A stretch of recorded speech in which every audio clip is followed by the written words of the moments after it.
Hey Barb, have you seen this article? There's some great content here. I'm going to post it to the company intranet. Sounds interesting, Dave. But what are the copyright terms of use?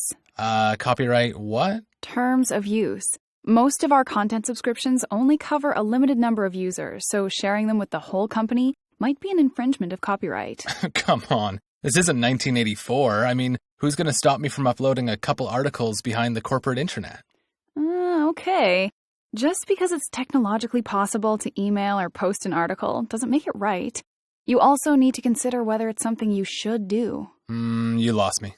Have you ever thought about what copyright is, or why it exists? Yeah, sure. It's like patents and trademarks, right?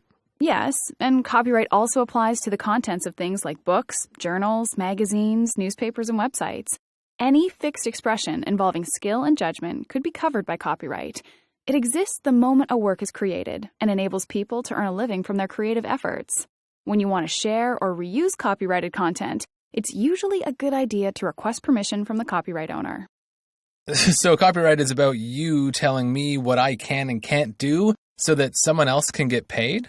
It's about someone else getting paid in the same way you'd expect to be paid for your hard work. Okay, I see your point, but, who's really going to know if I bend the rules this one time? You mean besides all our coworkers, managers, directors, legal, HR department, and anyone else with access to the corporate intranet? Well, okay, when you put it that way.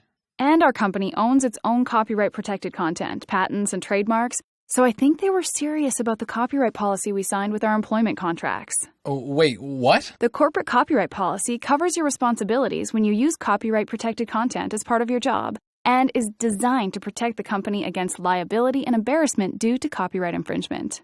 Okay, Barb, point taken. Why didn't you just tell me about the copyright policy to begin with? Sorry, Dave. You sounded so certain. I assumed you knew what you were doing.